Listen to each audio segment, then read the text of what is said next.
I recently met a woman named Elena who worked as a senior compliance architect for a massive multinational.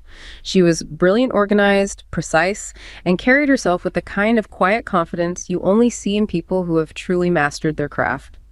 When I asked her about her proudest professional achievement, she didn't talk about a product launch or a problem solved. Instead, she opened her laptop and showed me a 200-page internal audit she'd just finalized.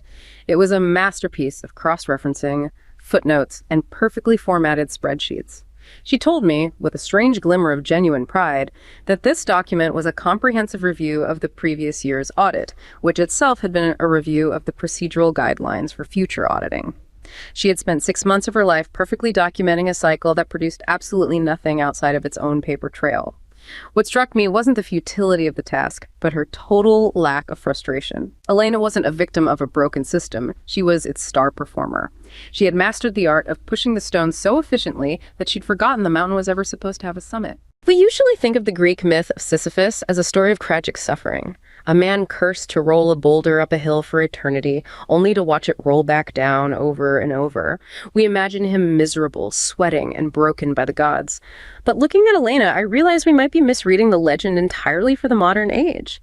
What if the most terrifying version of Sisyphus isn't the one who screams in agony at the absurdity of his task? What if the modern Sisyphus is the one who wins Employee of the Month for how smoothly he lets the rock slide back down? In our world of endless forms, self-justifying procedures, and reports about reports, the tragedy isn't that the work is hard, it's that the work is perfect, and yet it changes absolutely nothing. You know, hearing that story about Elena, it just completely flips the Sisyphus myth on its head. I mean, philosophers have always framed Sisyphus as this symbol of the absurd. Right, like an existential rebel. Exactly, like he's extracting some kind of noble dignity from this totally futile effort. But when you actually look at the mechanics of what he's doing, Sisyphus is just maintaining a mechanism. He is entirely encompassed by it. And that perfectly mirrors the invisible administrative structures you see today. It's terrifying when you think about it. Because the real horror of this perpetual bureaucracy isn't that it fails, it's that it perfectly preserves itself. The stone falls, Sisyphus pushes it up, it falls again. He doesn't change the world at all. His physical strength, his technique, it's all incredibly efficient, but the outcome is zero. Yeah, absolute zero. And that's exactly what we're getting into on this deep dive. We're looking at how people actively build these structures and then, internalize them until they're totally trapped. Trapped in their own creation, yeah. Right. It's like the organization creates this artificial reality where the logic of the labor actually changes the worker. You stop trying to achieve a goal and you just become, a part of the machine. Your only purpose is to keep the machine turned on. Which is why we really have to dissect the anatomy of this kind of pointless work. We have to look at how a system gets so smooth, so efficient, that the lack of a destination isn't even seen as a flaw anymore. Sure, the process literally becomes the product. Let me ground this for you with a very specific example. I spent some time in Brussels in this dim, just aggressively sterile administrative complex. And I observed this guy named Elias. Okay, what does Elias do? So he's been working in a department called process validation for 12 years. 12 years. And his entire job, his sole professional function, is manually cross-referencing digital logs. But here's the kicker. Those logs have already been verified by a Tier 1 automated server. Really? So a machine already did the job? Exactly. The machine already verified it. Elias is just double-checking a flawless machine. And when you sit next to him, it is so visceral. I noticed this slight tremor in his hand every time he adjusted his glasses. It didn't even look like a nervous tick. It looked like the physical toll of spending a decade chasing ghosts. Wow. That is incredibly bleak. He told me this story, and he had this really hollow sort of pride about it. He found a formatting error, a tiny margin discrepancy in a 400-page report. And he stayed at his desk until midnight fixing those margins. But that exact report was already scheduled to be shredded the very next day. It was going into trash anyway. Completely obsolete, yes. But he stayed till midnight, and the vulnerability in his eyes when he told me this, it was hard to look at. He wasn't just exhausted. It was this quiet terror. You could tell that if he stopped fixing those invisible margins, his entire reason for existing, his whole life architecture would just evaporate. Yeah, because the why is completely dead for him. Dead and gone. His mouse clicks are basically his heartbeat now. That vulnerability you're talking about, that is the core of all this. It's existential, not physical. What we're looking at is a taxonomy of meaningless labor. Society has literally generated these classes of employment just to maintain the illusion that we're doing something necessary. So how do we categorize them? Because Elias and Elena seem like they're in the same boat. They fall into the first category, which we can call the box tickers. Box tickers. Right? These are roles that are built from the ground up to just create the appearance of useful action. Mathematically, practically, they do nothing. Think compliance officers who just check if other compliance officers filled out a form, or survey administrators collecting data literally no one reads. And let me push back a bit. Compliance is necessary, isn't it? Like, if a multinational doesn't have auditors auditing the auditors, don't we get massive fraud? Doesn't the ceremony actually prevent disaster? Well, you have to draw a line between functional compliance and ceremonial compliance. Functional compliance is, say, checking a bridge's structural integrity so it doesn't fall down. Ceremonial compliance is spending 6 months making sure the font size on the bridge inspection report matches the new corporate style guide, while completely ignoring the rust on the cables. Box tickers are entirely consumed by the font size. The company isn't paying Elias to prevent a disaster. They're paying him to perform the act of caring about their own made-up rules. Like, if something goes wrong, the company can just point to Elias and say, hey, we followed the procedure, look at the margins. Exactly. It's a legal and psychological shield. Huh. But box tickers aren't alone. You also have the duct tapers. Duct tapers. Yeah. These are people hired specifically to patch systemic flaws that the organization just refuses to fix fundamentally. So instead of a company investing time to write clean software code, they hire a fleet of programmers to just constantly patch the shoddy architecture. Or like the airline industry, right? Example. Yeah, instead of fixing the broken baggage routing system, they just hire thousands of desk staff to absorb the anger of people whose luggage gets lost every single day. Exactly. The company calculates that paying for continuous, low-level human suffering is just cheaper or requires less effort than actually fixing the broken system. And then, supervising both the box tickers and the duct tapers, you have the third category, the taskmasters. Middle management. Endless layers of middle management. Their only function is generating extra work for other people. They supervise employees who absolutely do not need supervision. This whole setup, though, it points to this massive historical contradiction. Because if you look back at the 1930s, economists like John Maynard Keynes were looking at the assembly line and automation, and they were incredibly optimistic. They really thought we had solved it. Yeah, Keynes famously predicted we'd have a 15-hour work week by now. And based on his data, it made sense. If machines do the heavy lifting, humans should have more leisure time. The work is just done. But instead, efficiency somehow bred an exponential increase in human toil. Here, how did we go from a 15-hour work week to Elias clicking a mouse at midnight for a document heading to the shredder? Well, Keynes's prediction failed because he assumed corporations operate purely on economic rationality. He thought, hey, if a machine does the job in 1 hour, you send the worker home, why pay them for the rest of the day? On paper, yes. But modern organizations don't run on pure economic rationality. They run on managerial feudalism. Managerial feudalism, like medieval lords and peasants. Yes. A medieval lord measured his power by how much land he owned and how many peasants worked it. Today, a corporate vice president measures her power by how many direct reports she has and how many departments are under her budget. Wow. So prestige isn't about output. It's just about the sheer number of underlings. Exactly. If a manager automates her department and only needs 2 people instead of 20, she doesn't get a medal. She gets her budget slashed and she loses her status. So the incentive structure demands that she invents unnecessary tasks, more box ticking, more duct taping, just to justify keeping those 20 people. Or to hire 20 more. So the bureaucracy just constantly expands to justify its own hierarchy. But why do we put up with it? If the work is demonstrably pointless, why isn't there a massive revolt? Why do we all just accept 40 or 60 hours of duct taping as normal? Because of the ideological underpinning. It's the Puritan capitalist work ethic. We have fundamentally transformed the concept of labor into a religious and moral duty. So suffering is the point. Historically, aristocrats hated grueling work. It was for the poor. But over time, philosophers and industrialists inverted that. They framed suffering through toil as noble. So working hard, even if you produce absolutely nothing, became a sign of moral character. So suffering through a mind-numbing job is seen as a virtue. It's basically the ticket you have to punch to be allowed to consume goods and live in society. You must suffer to earn your keep. The massive prosperity we got from technology over the last century could have bought us that 15-hour work week. But instead, it was reinvested into bureaucratic expansion just for its own sake. Which brings us to the psychological toll this takes. Because this isn't just theory. It destroys people. Let me take you to a high-rise in Seoul. I sat down with this young junior analyst named Hana. If Elias is the lubricant of the machine, Hana is the total psychological collapse of it.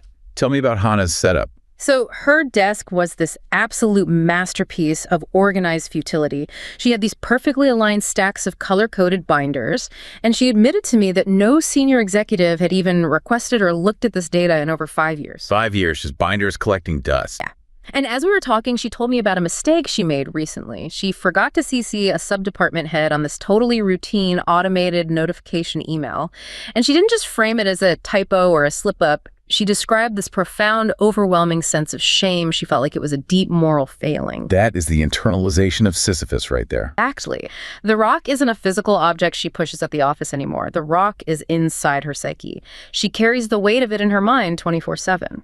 She even told me about a night she locked herself in the office bathroom and just wept. And not because she was overworked or yelled at, she was crying because she looked in the mirror and realized she had completely forgotten what it felt like to solve an actual problem in the real world. She became hyper-specialized in the irrelevant. Her entire day is tracking engagement metrics for internal corporate newsletters that nobody even opens, yet she is deeply convinced that her color coding is the only thing preventing systemic collapse. And the physical toll is real. She skips meals, her stomach is constantly in knots, she has a terribly strained relationship with her parents because she never calls them back, all sacrificed to a procedural god that doesn't know she exists. Hana's situation is a perfect textbook example of a sociological concept called ritualism. Ritualism, like religious rituals. Yes. It happens when an organization puts overwhelming pressure on individuals to follow structural rules, but over time, they completely lose any connection to the original goals those rules were meant to achieve. There's this huge disconnect between the culturally prescribed goal, like providing a good service, and the socially structured means to achieve it, like the forms and CC lines. And when the goal becomes impossible or just too abstract, people snap. They experience structural strain, and ritualism is how they adapt. The actual goal is lost, so the rules themselves become the religion. The individual fanatically adheres to the perfectly aligned binders and the mandatory CC lines, and abandons the original goal entirely. The rule is the only safe harbor left. So the whole system flips upside down. It's a mechanical phenomenon known as goal displacement. Instrumental values, the tools we use to get a job done, actually become terminal values.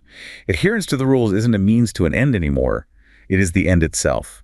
The discipline meant to keep the bureaucracy running mutates into this rigid insistence on procedures, regardless of what's actually happening in reality. Okay, let me make sure I'm fully wrapping my head around goal displacement. It's like, imagine you're driving to the grocery store because you're hungry. Getting food is the goal. The speed limit is 45 miles per hour. That's a rule designed to get you there safely. Goal displacement is what happens when you suddenly forget you're hungry, you forget the grocery store even exists, and you just drive endlessly around the city, obsessing over keeping the speedometer precisely at 45. Exactly. If you hit 46, you feel shame. If you hit 44, you panic. And meanwhile, you were literally starving to death in the driver's seat. That is a flawless analogy for Hana's life. She is starving for meaning, but obsessing over the speedometer of her engagement metrics. And this obsessive focus creates a secondary condition which is highly destructive. It's called trained incapacity. Trained incapacity, moron. How does training make you incapable? Well, in a healthy environment, your training makes you better. But in a highly bureaucratized system, your expertise actually functions as a blind spot. Trained incapacity means that actions which brought you praise in the past result in totally inappropriate or absurd responses when conditions change. Because you can't see outside your specific training. Exactly.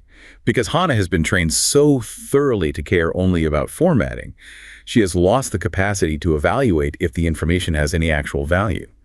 Her proficiency in the irrelevant actively destroys her capacity for meaningful action. It's like taking a highly trained ice skater and dropping them onto a basketball court.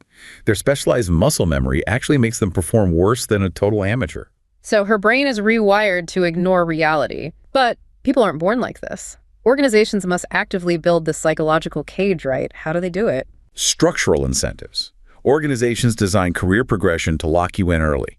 You get anticipation of career stability, Regular salary bumps, seniority-based promotions. You learn very fast that you don't rise through the ranks by rocking the boat or solving real problems. You rise by strictly following rules and developing hyper-specialized internal expertise that is completely useless anywhere else. You become a master of the company's terrible proprietary software. Yes. And that mastery guarantees your job security, so you violently defend the badly designed software. Plus, the organization protects you from the consequences of your actions. Right, the separation of the person. Exactly. They strip away your sense of personal responsibility. You are protected by the armor of procedure. If a terrible decision gets made, but all the proper forms were signed, you are blameless. The system made the decision. And the group mentality reinforces this. If someone breaks the rules even to save money or radically improve performance, they're immediately chastised by their peers. They're seen as a threat to the safety of the ritual. Which brings us to the terrifying real-world consequences of this. It's one thing when this trained incapacity leads to Hannah crying over a newsletter. That's a tragic waste of human potential. But what happens when procedural perfection collides with a life-or-death crisis? This leads to the final story I uncovered about a veteran director at a regional development office named Marcus. Let's hear about Marcus. So Marcus is a guy with decades of experience. I met him sitting in his office, completely surrounded by the wreckage of a failed housing initiative. He showed me this massive shelf of feasibility studies and protocol manuals stretching back 8 solid years. Endless documents covering every conceivable scenario. The quintessential box ticker's paradise. Exactly. Until a freak local flood devastated the nearby community. Real water, real mud, real destruction. Homes taking on water. And in the face of this immediate physical crisis, Marcus was utterly paralyzed. And the crazy part is, he wasn't paralyzed by a lack of resources. They had sandbags, they had trucks and personnel. So what stopped him? He was paralyzed by the Emergency Response Framework, a document he himself helped draft. This framework required 14 distinct signatures from 3 different governmental ministries before a single sandbag could be officially requisitioned. Wow. The armor of procedure became a straitjacket. Yes. I watched him physically handle this heavy, leather-bound manual. His body language was this bizarre mix of deep reverence for the rules he wrote and profound disgust at his own helplessness. He confessed that during the height of the flood, while water was rising in people's living rooms, he spent a 3-hour emergency meeting sitting in a dry conference room. Doing what?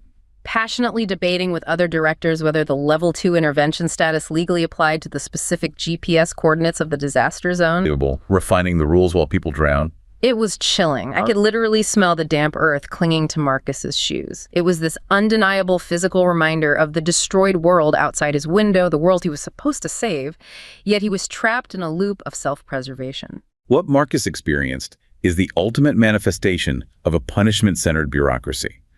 This happens when the informal structures of human reality violently clash with the formal rules imposed from above. Punishment-centered, meaning they punish deviation above all else. Any deviation from the established rule is automatically treated as malicious intent. It is never viewed as a practical adaptation to a crisis. If Marcus had moved the sandbags without those 14 signatures, the system wouldn't have rewarded him for saving houses. The system would have punished him for bypassing the ministries. The deviation hurts the status of the people whose power is legitimated by those rules. So he is existentially terrified of acting outside the literal letter of the law, even to save lives. He's more afraid of the audit than he is of the water. Because the water recedes, but the audit is forever. That is so bleak. But wait, aren't strict metrics and processes supposed to ensure efficiency and safety? Why do they so reliably backfire? Because of the performance paradox. When you introduce formal quantitative reports to a human workforce, employees immediately stop doing the actual work and begin to game the system. So, give me an everyday example. Think about a customer service call center. The actual goal is to solve the customer's problem so they stay loyal. But that's hard to measure. So management introduces a proxy metric, average handle time. They demand calls be resolved in under 3 minutes. Right. Employees game the system. If a call hits the 2-minute and 50-second mark, the employee literally hangs up on the customer, or they give a fast, incorrect answer just to get them off the phone. On paper, the metric looks incredibly efficient. Managers get bonuses, but the service quality plummets, customers call back 3 times, and it costs the company more money. That makes total sense. Or like production quotas in a factory. If management says you need to produce 100 units a week and a department figures out how to make 150, they don't report 150, do they? Not. They hide the extra 50 units because they know if they report 150, management will instantly raise the quota to 150 for the next cycle, punishing them for their own efficiency so they conceal their accomplishments. The formal structure breeds deception. Which brings up a really controversial point about modern corporate process methodologies, things like lean management or Six Sigma. Fortune 500 companies spend millions on Six Sigma.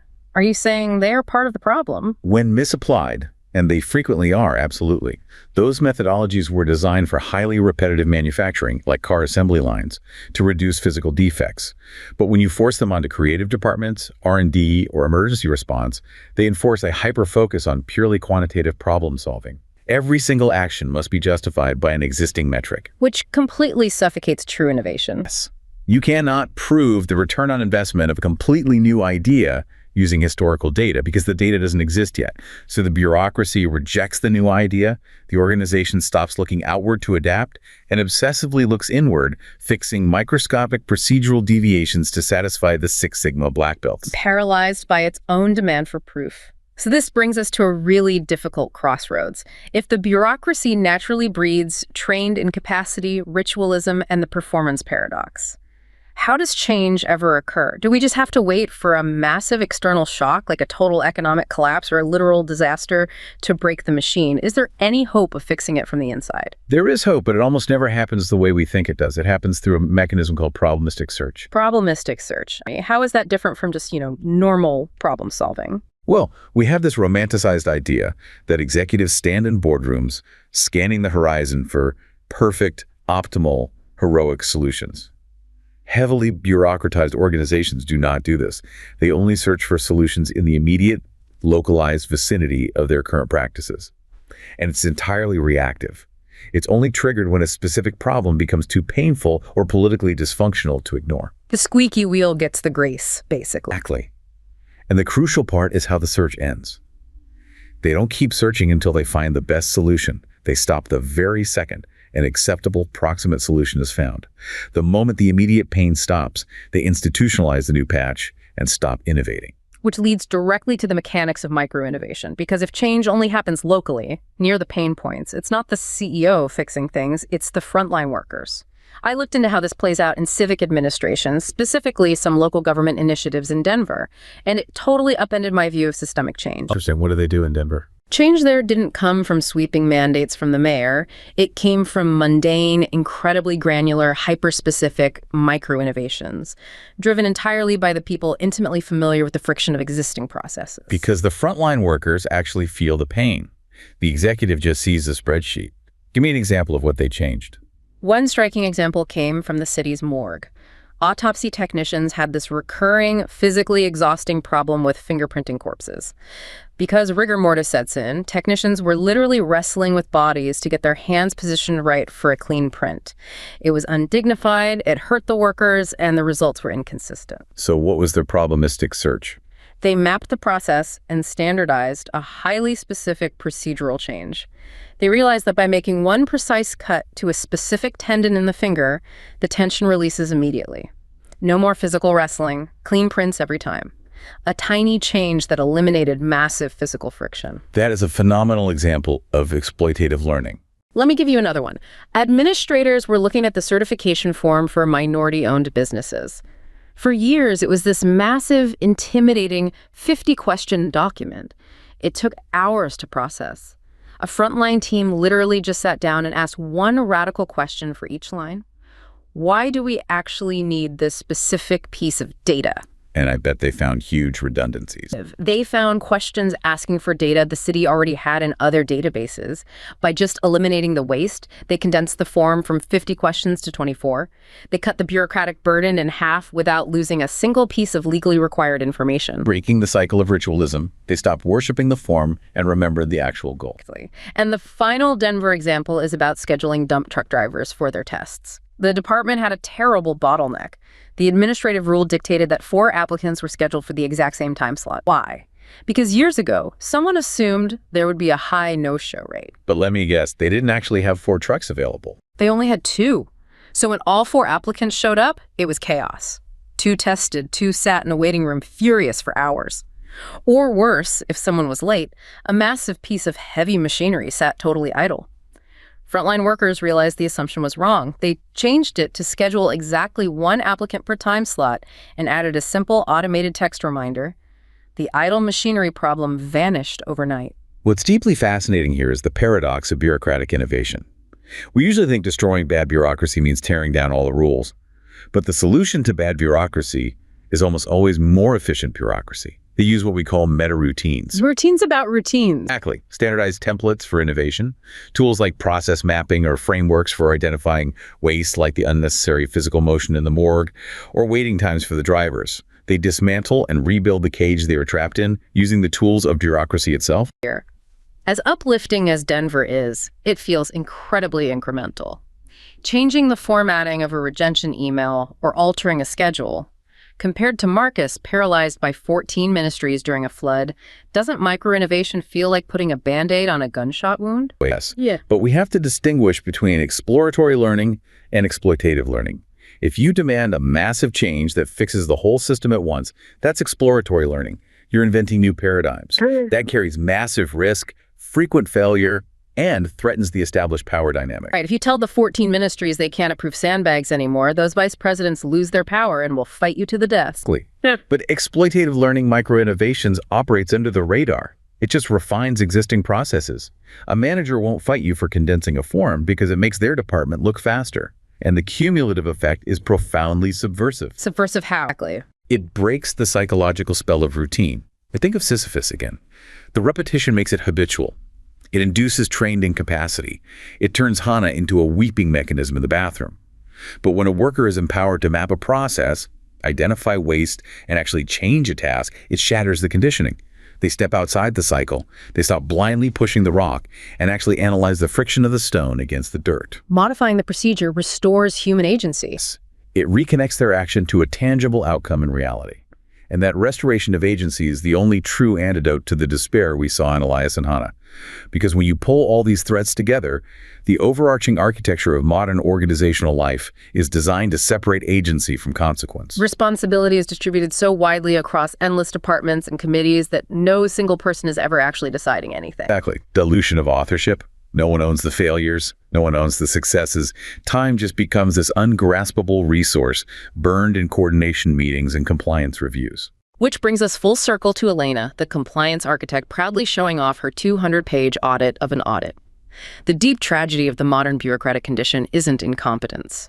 We look at broken systems and assume people are stupid or lazy. But the tragedy is an absolute excess of competence, perfectly directed at the void. Like Elena, the modern worker has mastered the mountain. They memorized the weight of the stone, perfected their posture. The machinery runs flawlessly, protected by impenetrable layers of protocol. It renders itself totally immune to physical realities, whether that's rising floodwaters, waste of brilliant minds, or silent weeping in office bathrooms. The system does not fail. It successfully preserves itself against the terrifying intrusion of meaning. It ensures that the labor continues perfectly, permanently, and without end. The rock will forever be pushed upward with increasing efficiency, and it will forever roll back down.